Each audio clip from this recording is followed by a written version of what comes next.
one today, if we just see in the speed of present, we are going through a lot of, I would say, turbulent business scenario. We used to call ourselves, we are in a VUCA environment, but today it is more than uncertain. We are actually in an environment where we probably, it's called an environment of turbulence and disruptions. Both are negative words. But trust me, if you adapt to being your best version and are taking on this journey to stretch your capacity, you're in the right place. And you don't need to worry how fast things go. Of course, we know that there is so much happening in the environment, in the business environment. There's climatic conditions, there are geopolitical challenges, which has disrupted logistics and supply chain and so many companies there. Also, we have healthcare, which is well-being, which is today another thing which is most challenge, a big challenge for organizations today. Also, our environment, the way we do business has drastically changed. Technological advancements only come to keep challenging us to innovate and invent the way we do things in organizations. And I can tell you from my experience,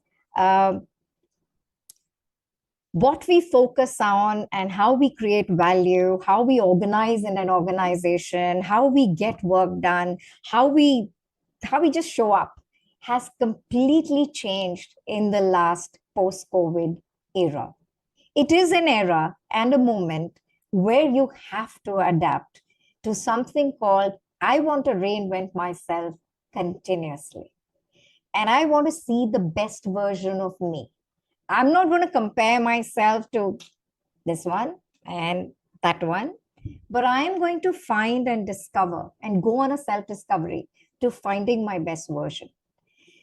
And if you just see this slide, I know it's a very busy slide, but it's from a McKinsey report. And McKinsey talks about that how an organization today is looking at not profit, but impact. An organization is not looking at competition, it's looking at co-creation. So the whole mechanics of how we did business is radically changing. I mean, CEOs are talking about that I want to be an architect of my business. I want to have a mindset of abundance. These things were not there earlier. And as a director of an organization, those structured hierarchies are actually becoming leadership networks. So we're looking from command to collaboration.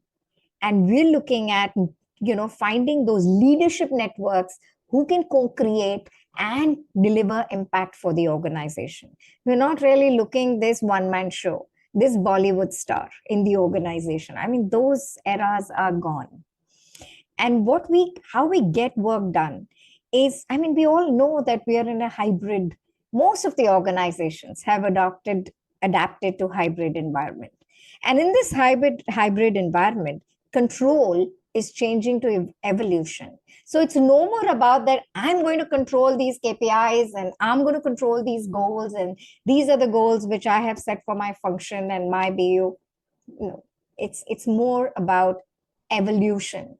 Most of the organizations today are looking at transforming business. They're transforming organizations. They are making them more, balance scorecard driven or X matrix. Strategic deployment of tools in the last couple of years, the way it has just overtaken organizations is not a joke. And I myself, I'm actually nowadays on several consulting assignments with different organizations who come from different industries. Someone's from a cement industry and is like in the top 3 leadership position in the market. Someone is from, very different businesses. But if you see some of their pain points or some of their urgent needs is all about restructuring. And how can we make sure that my strategy reaches execution? Everybody seems to be struggling that we create great scorecards, we create great goals, but I don't know why they don't get accomplished. And I've been talking about them, that organization accomplishment of goals is largely very dependent on two factors. One is the individual, that is me, that is the employee, that is all of you here. If you don't have a method in the madness or a scientific mechanic way of figuring out how are you going to accomplish your goals, trust me, the organization is going to delay its vision. Its mission is going to get delayed. It will get accomplished, but there is a delay, there's a lag. And we do see that even that whole impact is a little diluted, basically because we were so busy focusing on the whirlwind of business. Whirlwind means my profitability, my this, and completely ignored where are we creating impact with our jobs? Where are we creating impact with what I do every day of my life? Am I really creating impact? I think impact is the key, which is you go beyond the profit, which is you go beyond your goal, which is that you look at how I can make this more exciting for my organization, reduce costs, maybe innovation, and reinvent the way you do things. And that only happens when this whole mindset that today there is a need for that, this McKinsey report about highlights about how organizations and CEOs and leaders, there is a new era which is requiring new leadership skills and competencies, because how we do things is radically changing. Let me show you something interesting on the virtual environment. And this is a Gallup State of American Workplace report.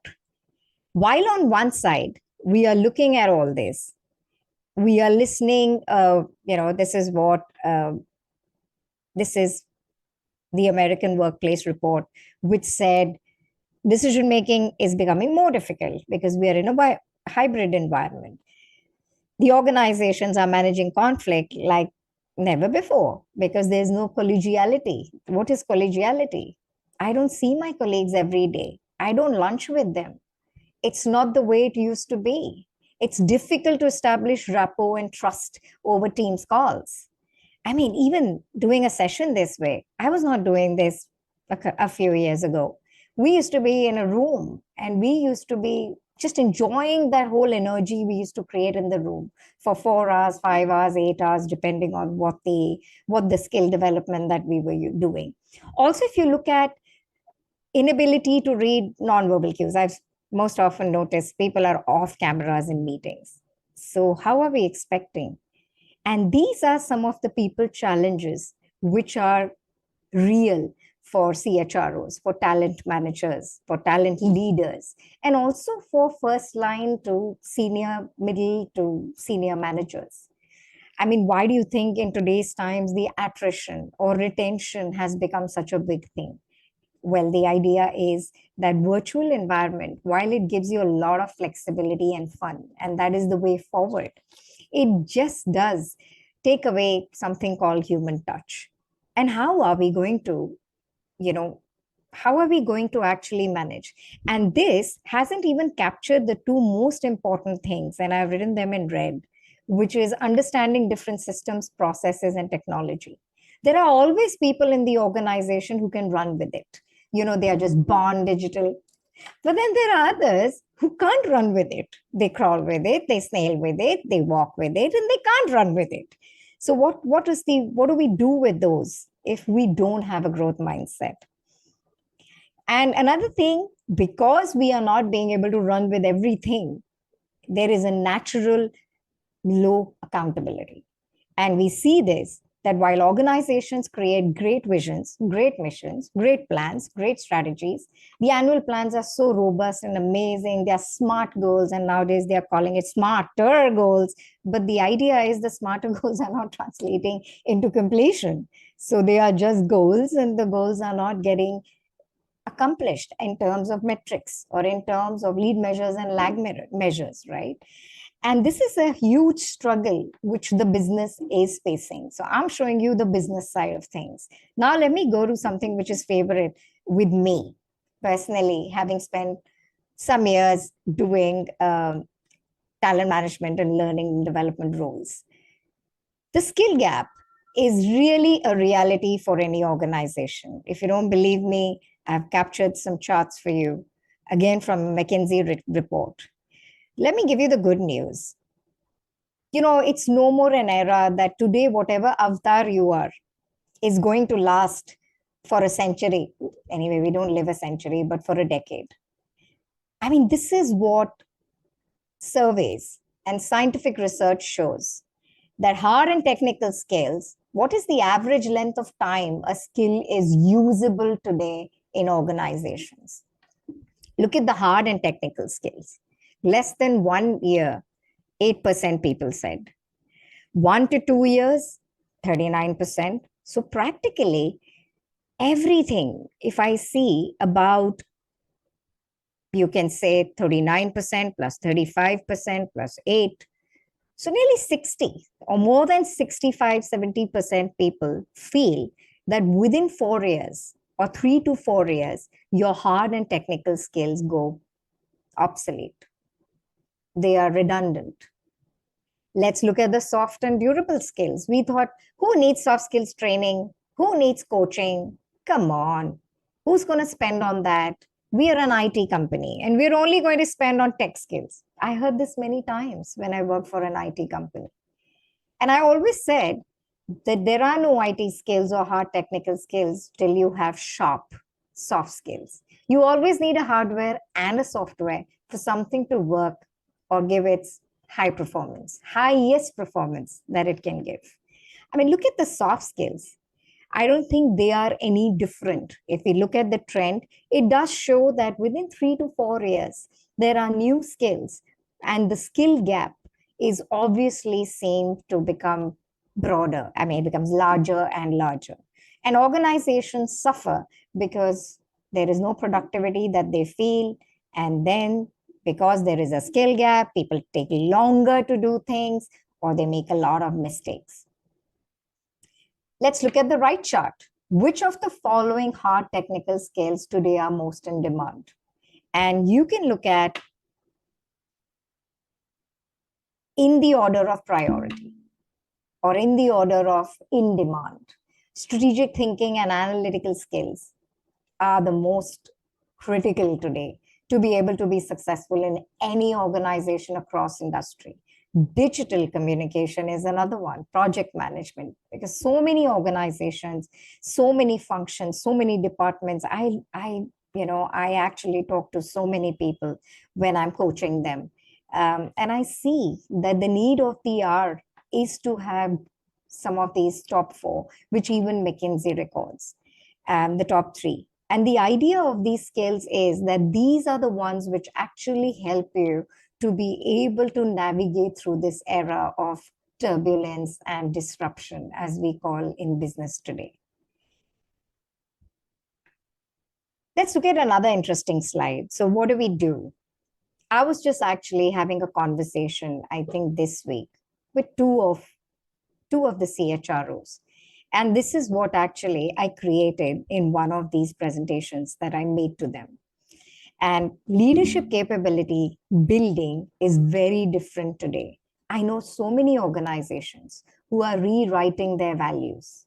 I know so many organizations who want somebody to rewrite their competencies. That is, the competencies is basically skills, experience, knowledge that you need to do a certain job.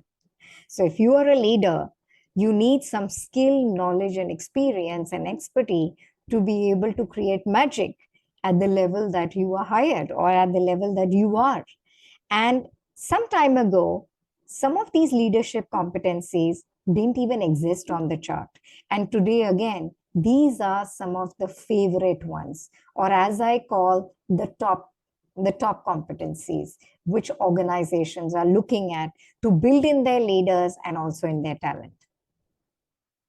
So in different ways, they are trying to embed these into their performance management system, embed these into the way they do things, and of course, make them more contextual to their own industry and business.